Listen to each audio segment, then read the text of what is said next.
उसका बेटा तो प्रधानमंत्री बनेगा और बेटा प्रियंका के बेटे प्रधान। हमारे यहाँ ऐसा नहीं है, हमारे यहाँ कोई भी कुछ भी काम कर सकता है। हमारे नरेंद्र मोदी जी भी प्रधानमंत्री से कहीं ज़्यादा भारतीय जनता पार्टी है। और आपने देखा होगा कि बूथ के अध्यक्ष को उन्होंने मंच पर बैठाया, इस बात का प्रतीक है कि कार्यकर्ता का सम्मान अगर कहीं होता है तो भारतीय जनता पार्टी के अंदर होता है। और जो मंत्र उन्हें आज हमें दिए हैं, निश्चित ही उसका अनुसरण करते हुए भारतीय जनता पार्टी एक बार प्रदेश के अंदर भारतीय जनता पार्टी बिल्कुल हर जगह प्रभारी नियुक्त किए गए हैं, पार्टी की तरफ से अलग किए गए हैं, सरकार की तरफ से जिलों की प्रभारी बनाए गए। मुझे उत्तराकाशी का प्रभारी बनाया गया है, पार्टी की तरफ से विनय गोयल जी इसके प्रभारी है। हम सब लोग मिलकर काम करेंगे। सरकार और संगठन जब मिलकर काम करता है तो निश्चित ही विजय होती है। उत्तराखंड के भाजपा प्रदेश प्रभारी दुष्यंत कुमार गौतम के उत्तराखंड के मुख्यमंत्री तीरथ सिंह रावत के द्वारा हाल में दिए गए विवादास्पद बयानों में सफाई देते हुए कहा कि एक व्यक्ति बेटी का बाप भी होता है और फटी जींस में उनके द्वारा अपनी व्यक्तिगत राय दी गई और वही राज्य और देश की स्थिति देखते हुए वो कुछ भी कह सकते हैं। उन्होंने कहा कि राजनीति में खाली वो ही बातें चलती हैं जैसे कांग्रेस पार्टी के कार्यकर्ता करते हैं। उन्होंने कहा कि जब एक आदमी से पूछा गया कि राहुल गांधी तुम्हारा बेटा होता तो वो व्यक्ति मना कर देते हैं, नहीं हमें राहुल गांधी जैसा बेटा नहीं चाहिए। तो कांग्रेस पर निशाना साधा गया है दुष्यंत कुमार की तरफ से। आज उन्होंने एक कर दिया है, जयचंद्र को ढूंढ रहे हैं, उनके माध्यम से हमारी संस्कृति का हनन। रावत हो या आप हो, आप इस माइक के अलावा एक बेटी के बाप भी हो। आदमी में कहीं ना कहीं जीवन में ये चीज़ आती है कि मैं एक बेटी का बाप हूँ, बेटी के बाप के नाते में कुछ भी कह सकते हैं। राष्ट्र की स्थिति, देश की स्थिति को देखते हुए कुछ भी कह सकते हैं। खाली राजनीति में वही बातें नहीं चलती जैसे कांग्रेस करते हैं, राहुल गांधी जिंदाबाद, राहुल गांधी जिंदाबाद, राहुल गांधी। जब उनसे कहा जाए कि राहुल गांधी तुम्हारा अगर बेटा होता, कहता नहीं मेरा बेटा नहीं होता राहुल गांधी जैसा बेटा हमें नहीं चाहिए। नहीं, सोनिया गांधी का दर्द जाना है। उत्तराखंड में होने वाले विधानसभा चुनाव को फतेह करने के लिए बीजेपी ने तैयारी तेज कर दी है और इसी के तहत मुख्यमंत्री तीरथ सिंह रावत ने नए सिरे से मंत्रियों को जिलों का दायित्व सौंप दिया है, जिसके तहत शिक्षा मंत्री अरविंद पांडे और राज्य मंत्री डॉक्टर धन सिंह रावत को पहले की तरह ही 2-2 जिलों का प्रभारी मंत्री बनाया गया है, जबकि अन्य मंत्रियों को एक-एक जिले की जिम्मेदारी दी गई है। वहीं बीजेपी प्रदेश उपाध्यक्ष डॉक्टर देवेंद्र भसीन ने बताया कि राज्य के सभी 11 मंत्रियों को अलग अलग जिलों की जिम्मेदारी दी गई है और सभी प्रभारी मंत्रियों की जिम्मेदारी जिलों में विकास कार्यों की निगरानी और विकास को गति देने की होगी। माननीय मुख्यमंत्री श्री तीरथ सिंह रावत जी ने जिला स्तर पर और जमीनी स्तर पर विकास को तेज गति देने के लिए प्रदेश सरकार के सभी 11 मंत्रियों को अलग अलग जिलों का प्रभारी मनोनीत किया है और उनसे अपेक्षा की गई है कि वे जिला नियोजन अनुश्रवण समिति और विकास कार्यों का पर्यवेक्षण करेंगे। और अभी हमारे प्रदेश के माननीय प्रभारी श्री दुष्यंत जी भी देहरादून आए थे और उन्होंने मंत्रियों से बातचीत की है। तो सरकार जो है वो ज़मीनी स्तर तक विकास को तेज़ी से ले जाने के प्रति पूरी तरह गंभीर है और इस प्रक्रिया में जो माननीय मंत्रीगण प्रभारी बनाए गए हैं उनकी महत्वपूर्ण भूमिका रहने वाली है। सल्ट उपचुनाव की सीट के लिए पैनल तैयार होने के बावजूद कांग्रेस में प्रत्याशी के चयन को लेकर मशक्कत जारी है। एक हफ्ते के भीतर दूसरी बार दिल्ली गए कांग्रेस नेता शनिवार को भी मंथन में उलझे हुए हैं। ऐसे में सवाल ही उठ रहा है कि एक उपचुनाव का प्रत्याशी तय करने में कांग्रेस को इतनी मशक्कत करनी पड़ रही है, तो आगे विधानसभा चुनाव में 70 प्रत्याशी तय करने में कांग्रेस को कितनी मशक्कत करनी होगी। वहीं कांग्रेस प्रदेश अध्यक्ष प्रीतम सिंह का कहना है कि 1-2 दिन में प्रत्याशी की घोषणा कर दी जाएगी और सल्ट उपचुनाव में कांग्रेस जीत दर्ज करेगी।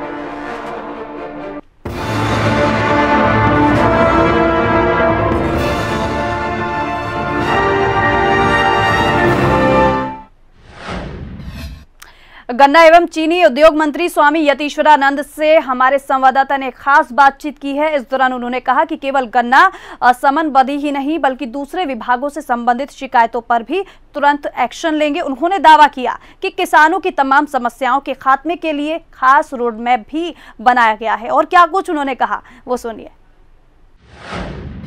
प्रदेश के चीनी उद्योग एवं गन्ना मंत्री यतीश्वरानंद ने घोषणा कर दी है कि वो केवल गन्ना या चीनी के मंत्री नहीं है, प्रदेश में हर महकमे के अधिकारी कर्मचारी को सुदृढ़ और सुव्यवस्थित ढंग से काम करना पड़ेगा।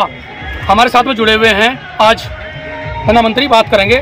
सर, जिस तरह से आपने एक घोषणा भी की है कि हर अधिकारी कर्मचारी को आमजन के साथ में अच्छा व्यवहार करना होगा और भ्रष्टाचार मुक्त सरकार देने का आप वादा कर रहे हैं, क्या प्लान है, किस तरह का रोड मैप आपके पास? आज मैं सबसे पहले आपके मीडिया के माध्यम से अपना केंद्रीय नेतृत्व का और प्रदेश नेतृत्व का और अपने सभी कार्यकर्ताओं का धन्यवाद करना चाहता हूं, उनको बधाई देना चाहता हूं, शुभकामनाएं देना चाहता हूं कि जो मुझे जिम्मेवारी जो पार्टी ने दी है, कार्यकर्ताओं की बदौलत मुझे जिम्मेवारी मिली है। और जहाँ तक मुझे सरकार ने गन्ने का विभाग मुझे दिया है, मुझ पर विश्वास किया सरकार ने, भाई स्वामी जी को कुछ जिम्मेवारी मिलनी चाहिए, मैं उसका बड़े ईमानदारी के साथ, बड़ी कर्मठता के साथ उसका पालन करूँगा। और मेरी ये कोशिश रहेगी, जो भी व्यक्ति मेरे डिपार्टमेंट से संबंधित या अन्य डिपार्टमेंट के संबंधित आएगा, मेरा ये प्रयास रहेगा वो कोई मेरे से असंतुष्ट होकर न जाए। मेरी 100% कोशिश रहेगी, मैं संतुष्ट करने की कोशिश करूंगा। और जैसा कि आपने कहा कि आपकी सरकार का रोड मैप क्या है, हमारी सरकार का रोड मैप विकास है, सबका साथ, सबका विकास, सबका विश्वास। इस नारे को लेकर जो माननीय मोदी जी का ये विजन है, हम सब लोग उसको लेकर चल रहे हैं। मंत्री जी, जिस तरह से आज की जो हालात है उसे देखकर किसान बहुत नाराज है, क्योंकि आंदोलन चल रहे हैं और आपका जिम्मेदारी किसानों की आ गई, उत्तराखंड की। आपने किस तरह आगे प्लान बना के किसानों को, अभी आपने गन्ने से संबंधित कई घोषणाएं की हैं, आगे भी कई चीज़ें हैं, अभी गेहूं की फसल आने वाली है, केंद्र पहले खुल जाने चाहिए, किस तरह है आपके पास आगे की तैयारी क्या है? मैं समझता हूँ जो गन्ने गेहूँ का जो रेट सरकार करेगी, MSP का जो रेट सरकार तय करेगी, सरकार उस रेट पर गेहूँ खरीद करेगी। मैं समझता हूँ जब से सरकार ने 3 कानून किसानों के हित के लिए बनाए थे, पिछले उसी दौरान मुंजी की फसल तैयार की गई थी। जैसे कि हमारे कुछ मित्र कहते हैं सरकार मंडी ख़त्म करना चाहती है, MSP ख़त्म करना चाहती है, ये उसका उदाहरण है कि पिछली सरकारों की और वर्तमान में जो मुंजी की जो खरीद सरकार ने की, पिछली बार से 2-3 गुना ज़्यादा उत्तराखंड के अंदर की है। ये बात बिल्कुल झूठा आरोप है कि सरकार मंडियों को बंद करना चाहती है, MSP को बंद करना चाहती है। और जो 3 कानून माननीय मोदी जी ने बनाए हैं, ये किसानों के हित के लिए बनाए गए हैं। पहले किसान क्या करते थे, ज्वालापुर मंडी का किसान अगर उससे 1 किलोमीटर आगे चला गया तो उसका चालान कट जाता था, उसका टैक्स क्या नाम, उस पर जुर्माना लगाते थे कर्मचारी अधिकारी। अब किसान अपनी फसल को अगर ये लगता है कि मेरे गेहूं का रेट हरियाणा में ज़्यादा है, पंजाब में ज़्यादा है, दिल्ली में ज़्यादा है, हिमाचल में ज़्यादा है, वो अपने गेहूं को और अपनी फसलों को वहाँ भी ले जा सकता है। तो किसान तो नाराज हैं, फिर भी वो तो आंदोलन कर रहे हैं, इन्हें किस तरह संतुष्ट करेंगे आप? क्योंकि हमारे उत्तराखंड में भी कई संगठन ऐसे हैं जो बार बार उनका समर्थन कर रहे हैं और धरना प्रदर्शन करते रहते हैं। मैं समझता हूँ जो किसान नाराज हैं, सरकार का दरवाज़ा खुला है। और जब ये इस बिल का विरोध लोगों ने शुरू किया था, माननीय जो हमारे कृषि मंत्री है श्री नरेंद्र तोमर जी, कितनी बार कहा कि आप मेरे पास आओ, बैठो, समझाओ, इसमें और बेहतर क्या हो सकता है और किसानों के लिए अच्छा क्या हो सकता है, वो हम उस बात को जोड़ देंगे। लेकिन मैं समझता हूँ ये विशुद्ध रूप से राजनीति है। जिन राजनीतिक दलों की ज़मीनें खिसक गई थी, वो किसानों को मोहरा बनाकर उनके नाम पर राजनीति करना चाहते हैं। अब हिंदुस्तान का आम जनमानस पढ़ा लिखा है, सब जानते हैं कौन किस लिए क्या कर रहा है, क्या बोल रहा है, उसके क्या मायने हैं। मैं समझता हूँ लोग गुमराह होने वाले नहीं हैं। प्रदेश के तमाम किसानों का गन्ना एक बोरी लेने की आपने बात कही है, और हमारे पास जो 3 चीनी मिल हरिद्वार में है, सबसे ज़्यादा गन्ना हरिद्वार में होता है। आपको लगता है कि चीनी मिल उस पर खड़े उतरेंगे या फिर आगे क्या एक्शन होगा? मैंने अभी लगभग 4-5 दिन पहले गन्ने से संबंधित सभी अधिकारियों की बैठक ली थी। इस समय अगर सबसे ज़्यादा गन्ना अगर किसी शुगर मिल में के क्षेत्र में खड़ा है तो वो लक्सर है, और दूसरे नंबर पर हमारा लिब्बा रेडी है, और तीसरे नंबर पर हमारा इकबालपुर है। मैंने अभी कहा था आपको, जब तक किसान का गन्ना समाप्त नहीं हो जाएगा, जब तक किसान ये नहीं कहेगा कि मेरा सारा गन्ना चला गया, तब तक शुगर मिल बंद नहीं होने दिए जाएंगे। ये सरकार का दिशा निर्देश है। चलिए, तो आपने सुना, स्वामी तीसरानंद ने साफ कर दिया है एक बार फिर कि गन्ने से संबंधित समस्याओं को समाप्त कर दिया जाएगा। साथ में किसी और डिपार्टमेंट से संबंधित भी जो लोग उनके पास आएंगे वो सीधे उस पर भी एक्शन लेंगे। यानी इन्हें पूरा कॉन्फिडेंस है कि मुख्यमंत्री की तरफ से एक तरफ से इन्हें कहा भी गया है कि जो भ्रष्टाचार में लिप्त लोग हैं उनके खिलाफ कार्रवाई करेंगे। तो आने वाला वक्त बताएगा कि जिस तरह से मंत्री के आदेश है उन पर प्रशासन कितना खरा उतरता है। जसप्रीत सिंह, हिंदी खबर, लक्सर।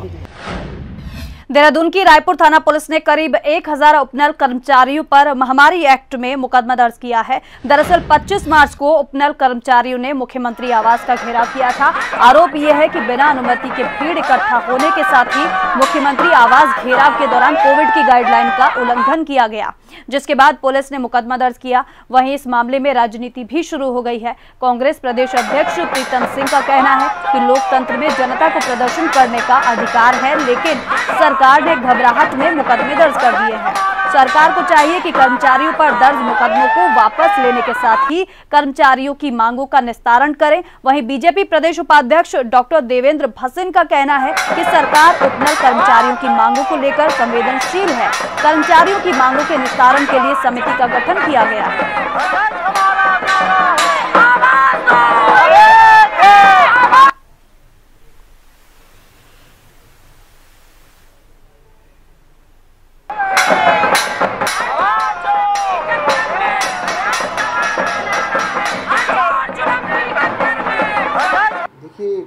उपनल के कर्मचारी लगातार जो है अपनी मांगों को लेकर के धरना प्रदर्शन करने का काम कर रहे हैं। लोकतंत्र में ये अधिकार है कि आदमी अपनी बात को जो है सरकार से कहे, और अगर सरकार हठधर्मिता पर रहती है तो वो धरना प्रदर्शन या मुख्यमंत्री आवास कूच करने का काम करता है।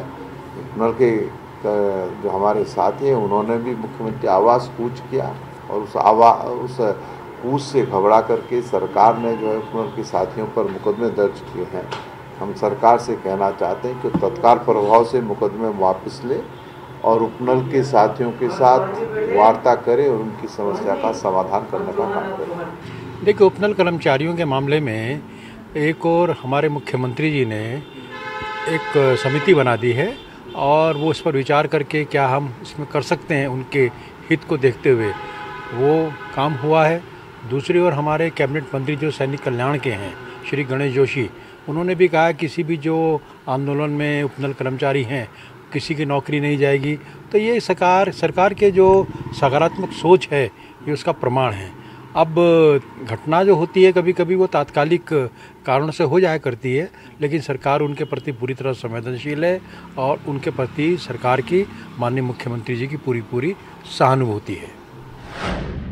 पौड़ी जिलाधिकारी विजय कुमार जोगदंड ने जिला मुख्यालय स्थित जिला पंचायत विभाग, पूर्ति विभाग और आयुर्वेदिक विभाग का औचक निरीक्षण किया। निरीक्षण के दौरान जिला पंचायत से कई कर्मचारी बिना सूचना दिए ही अनुपस्थित पाए गए। इसके साथ ही जिला पंचायत के जेई भी कार्यालय से अनुपस्थित पाए गए, और जिसका संज्ञान लेकर जिलाधिकारी ने सभी उच्च अधिकारियों और कर्मचारियों से स्पष्टीकरण मांग लिया है। इसके साथ ही जिलाधिकारी के जरिए उपस्थिति रजिस्टर में भी इन सभी को अनुपस्थित लोगों की अनुपस्थिति दर्ज करा दी गई है। जिलाधिकारी ने कहा है कि पिछले लंबे समय से शिकायतें आ रही थी कि शनिवार के दिन अधिकारी अपने कार्यालय में मौजूद नहीं पाए जाते हैं, जिसके बाद उनके द्वारा आज इन तमाम विभागों का औचक निरीक्षण किया गया है। उन्होंने बताया साथ ही कि निरीक्षण के दौरान विभागों में कई खामियां भी पाई गई हैं, जिसको लेकर उन्होंने विभागीय अधिकारियों को 3 दिन का समय भी दिया है।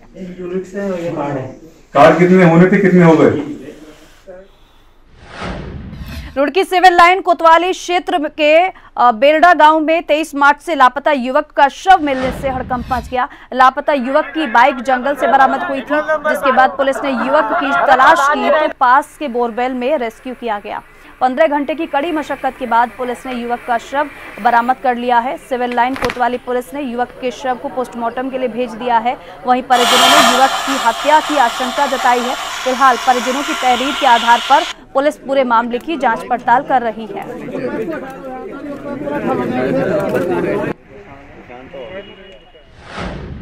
काशीपुर में स्थित कृषि उत्पादन मंडी समिति प्रशासन पर स्थानीय व्यापारियों ने दुकानों के आवंटन में धांधली का आरोप लगाते हुए मंडी चेयरमैन से न्याय की गुहार लगाई है। दरअसल कृषि उत्पादन मंडी समिति में व्यापार करने वाले लाइसेंस धारक शफाअत और शकील अहमद नाम के व्यापारियों ने मंडी चेयरमैन को शिकायती पत्र सौंपते हुए मंडी परिसर में बनी दुकानों के आवंटन में मंडी अधिकारियों के जरिए नियम विरुद्ध मोटी रकम वसूलकर दुकानों के बंदरबाट करने का आरोप लगाया है। हालांकि मंडी सचिव वर्षा गुप्ता से जब इस बारे में मीडिया कर्मियों के जरिए बात की गई तो उन्होंने दुकानों के आवंटन को निष्पक्ष तौर पर किए जाने की बात कहकर व्यापारियों के आरोपों को सिरे से खारिज कर दिया।